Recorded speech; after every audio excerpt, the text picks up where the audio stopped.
Welcome to another episode of Clear Lake Connections, where we talk to the people behind the businesses of Bay Area Houston, proudly sponsored by UTMB Health. Today's special guest is Amy Skicki, and you are the Executive Director of BayTran. That's correct. And what does BayTran stand for? So we are the Bay Area Houston Transportation Partnership. And tell us what your organization does that serves this area. We advocate for mobility improvements for, actually our mission is BayTran advocates for regional transportation solutions. And we need them. So yes, give us kind of a quick update on some of the big initiatives you're working on, because I know, we have this little running joke in my house where my wife and I, she's always saying, I hate traffic. I go, yeah, but if there were no traffic, it probably means you don't live in a desirable area. So what are you guys doing to help us move around this very desirable area? So we are advocating at the local and state and federal levels for enhancements to our region through the Investments, Infrastructure, and Jobs Act, and then also through the state funding. You know, there's a lot of excess or extra money coming in from sales tax this year, so trying to make sure we get some appropriations for transportation in our region. Specifically, our biggest push is Grand Parkway segments A, B, and C. So we are actually going to be going to Austin on August 30th to the TxDOT Commission meeting to speak to them about making sure that is kept in the UTP or put in the UTP, which means that it should get funding then. Because that project almost stalled out very recently, and it took some effort. So I think that was actually the I-45 North Highway Improvement Project, maybe, that you're speaking of. Yeah, I thought we had to rally around. We rallied the community because they were going to not do that one stretch of the Grand Parkway, and everybody said, "Well, wait a second. For us, getting out of here in a hurricane, that's just we have to have that." Yes. So that now we're still trying to push to get that funded. So segments B and C are like out there. They've been environmentally studied, and they say, yes, they are a viable project, but they're not in the UTP and they're not funded. And then segment A is considered not even environmentally approved at this time. So we have to work on getting the studies done, like the PEL studies. What does that stand for? Not going to remember. Yeah, describe that process. Planning and linkage studies is what it is, yeah. Because people think, okay, just build a road, right? Right. There's a lot more to it, apparently, than that. So there is. Walk us through that a little bit. Yeah, so you've got to make sure that the land in which you're considering to build it on is environmentally feasible for the type of traffic and perhaps emissions for that region.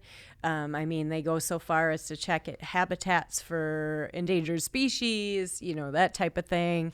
And then all the way to, is it viable? Do we need bridges? What do we need to make it complete through this region? And then price, right? So when you look at these projects, if you look at I-45, it sounds like 30 years ago they were pushing for that project to get done in this region, and you see the work is actually now happening. It's really quite a process. But some interesting things on that we've discovered over time, or Economic Alliance Houston Port Region and Port Houston did about 6 years ago. They came up with a prioritization list of projects in the region that we need for freight mobility.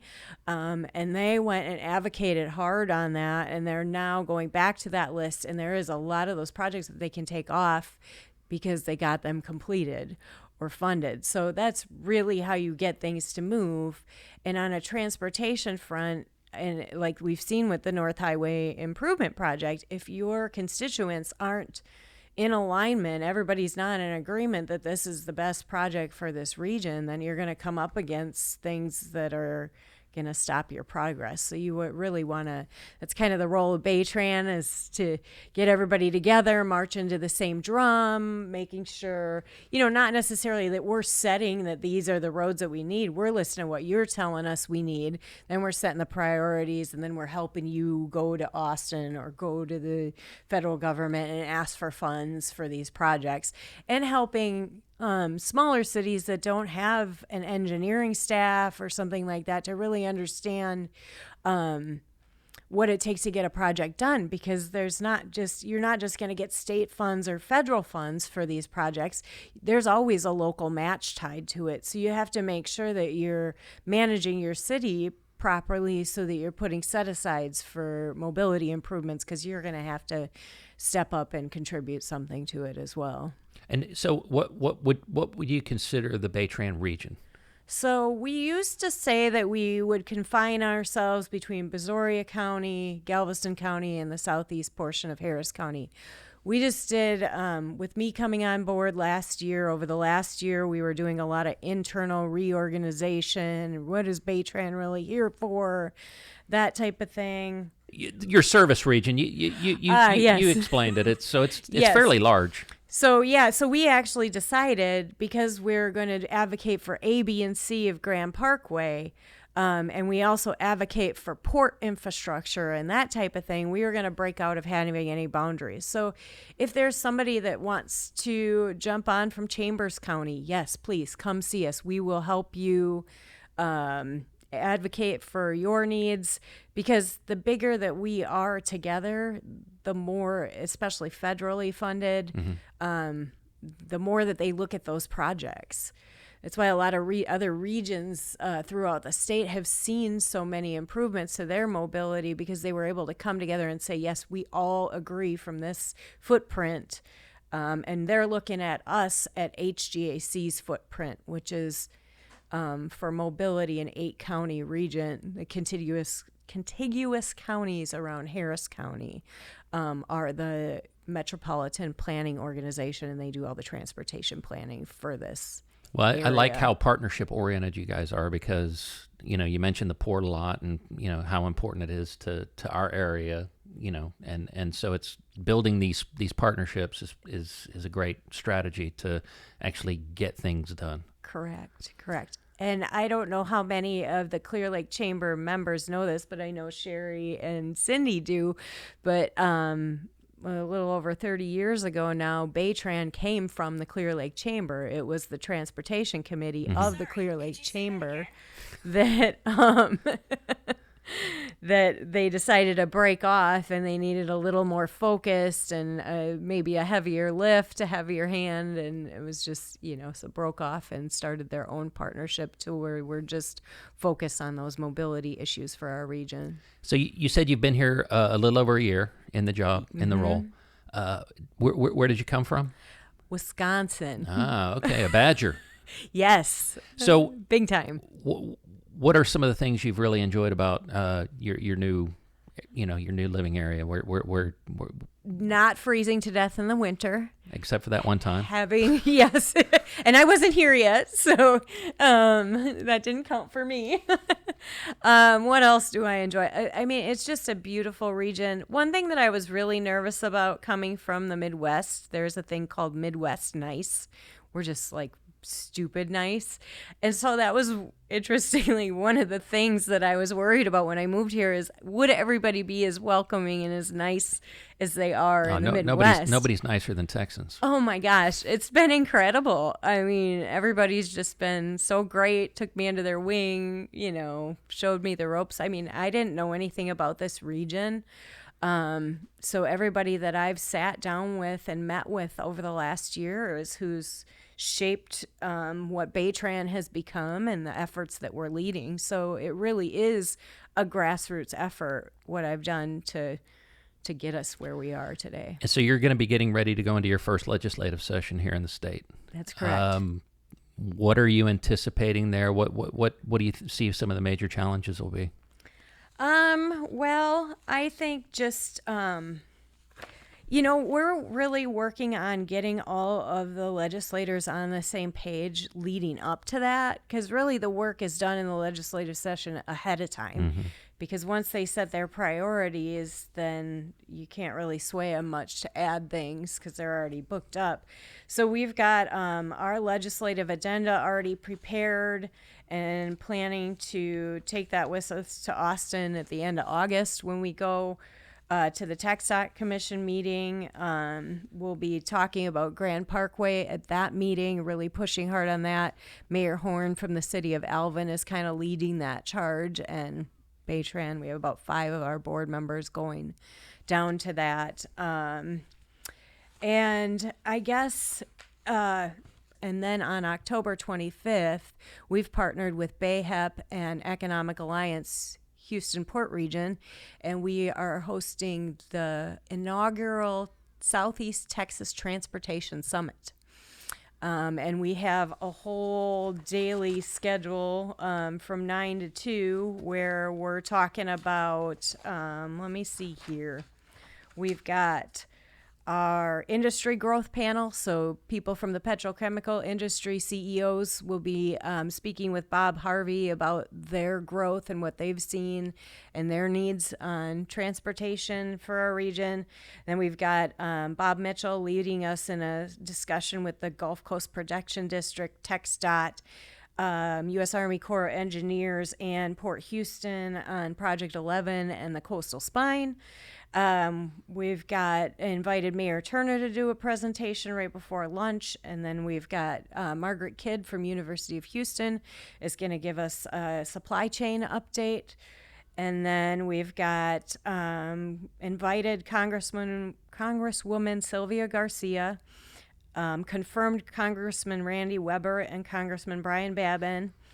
Invited Mark Williams to moderate, and invited Craig Rayborn and Chuck Wemple for HGHC to discuss the federal infrastructure bill and what we can expect to see in our region out of that and what their needs are from us to help get anything. And that was October 23rd? 25th. 25th. And where will that be? So that will be at the Pasadena Convention Center. So you're expecting a big crowd. Yes, we would like to get who's your target at least audience? 1,000 people there. Business community, anybody that cares about mobility. You know, we're talking big projects, industry type stuff. So any freight, truck driving, I mean, anybody that really has mobility issues in the Bay Area, Houston, anywhere from I-10 south, I would say. Okay. So, yeah. It really sounds like a big that. lineup there, so lots of good discussion. Yeah, and really, it's been really neat to partner with BayHep and Economic Alliance Houston Port Region. Some of my board members have told me it's very unusual to see 3 big powerhouse organizations come together, and we have worked very well together. Me and Chad and Bob putting together this lineup. Also, Bruce Mann from Port Houston has been instrumental. I mean, we meet weekly and make sure we know what's going on. So I find that to be very true in this area, that there's a lot of cooperation between different groups that maybe in other parts of the state or even other parts of the country, you don't find that type of cohesion that you do here. Yes. Which is important. Like I said, that's what the federal government wants to see. There's strength in numbers. And when you can have all the numbers on the same issue, that's a big deal. So beyond the Grand Parkway, what do you think are some of the big issues that are going to be facing our region in the next few years? So some of the other projects that we're working on is the I-610 bridge. So that currently has damage, and they need to replace it. They've done some patches. State Highway 225 is a big one, and there'll be a lot of projects that'll come out of that. That's currently in a planning and environmental and linkage study, and they'll probably be $20 billion worth of projects that come out of that just study. On 225? Just on that Wow. study, yeah. State Highway 288, they did get some tollway in there, but still continuing that. State Highway 35, I-45, I-10, and Yeah. and then even that's more looking for state and federal dollars, but there's smaller municipalities. If you're listening in, dig into that infrastructure. What is it? The big bill, yeah, the infrastructure bill. Yes, the federal infrastructure bill, IIJA, and there's some grants out there. Like you could partner with your neighboring city and write a grant for a walking path or multi-use path or something like that. There's a safe streets for all grant out there. There's just a ton of opportunities. So if you need help with that, BayTran has a list of where you could start and be happy to help. And then do you guys have anything kind of on the public transportation front? Do you do anything in that arena? So we actually just had our State of Transit luncheon this couple weeks ago in July here. So we heard from Sri Reddy from Houston Metro, Ken Fickus with Harris County Transit, and Sean Middleton from the Gulf Coast Transit District, which is Connect Transit in the Galveston, County of Galveston. So they gave us an update on things that they've got going on. They haven't had any major asks for BayTran to advocate for. So if there are any, they have not made us aware. We just keep pushing on these other connectivity issues. Well, we love our cars here. So, I mean, it's hard. That's really the focus is it is. Each individual being able to get around. They have seen the numbers start to get back to pre-COVID, but there's certain riderships that's down. I think the park and ride especially was down. I imagine it's hard to coordinate with a coworker when maybe you have different days at the office or, that type of thing, or meetings that take you somewhere else. Well, I have noticed in this area, there's plenty of people driving their cars around. Yes, there are. I remember right after they lifted all the restrictions, it was basically the streets were full again. Yes. It's pretty interesting. And that's what keeps me in this job and kind of keeps me motivated, is to see the need for, us to be out there and making sure people are aware at the state and federal level what is going on in this region and what these voters need to be a better workplace, live area. Yeah, and I think from a mobility standpoint, I think the business statistics about what this area produces is a big selling point. It is, yes. And then, you could talk even if you want to get into evacuation and safety, with all the petrochemical complexes, there is the possibility of a major hazard or something like that. And do we have the capabilities to escape from that? And then also, we're very prone to hurricanes in this region. And, the population has grown immensely. I mean, crazy fast in the last 10 years. And from what I hear from people, the transportation system in this region wasn't carrying the capacity it hasn't been updated that much over the 30 years that I've been here. So now you add 30% more people to the region with the same transportation modes. There's probably a problem. I know every shortcut in Clear Lake. Yes. Every shortcut. That's the key, I think, to being local is to know the shortcuts. But if you're, just working in Clear Lake and live in Houston or whatever, there's really one straight shot. Well, and I think the mobility issue really shows itself, for example, when there's a major wreck on 45. And then you really learn that in our area, there's only a couple of roads that can be used as alternatives. And they fill up and they fill up. And it's just very frustrating. Yep. And that's what's going to happen in a hurricane evacuation. And I don't know. I keep asking this question, hoping somebody will have the answer for me. I would imagine I need to ask somebody at HGAC, but are we backing up the time that we call for evacuation now because we have to accommodate for more people getting out of here? I really hope the answer is yes. I don't think. Well, and this is just personally, because you're kind of stuck with your insurance if you leave before they call evacuation. After I forget which one it was, but people had horror stories of 48 hours on the freeway, and then the next one came around and nobody left because everybody was like, "We're not doing that again." So I think we need to be able to give people the option, yes, and have alternate routes, and so it sounds like you're addressing that at BayTran. Yes, doing our best. Well, thank you for joining us, Amy. Thank you for having me. I've been happy to get the word out about BayTran.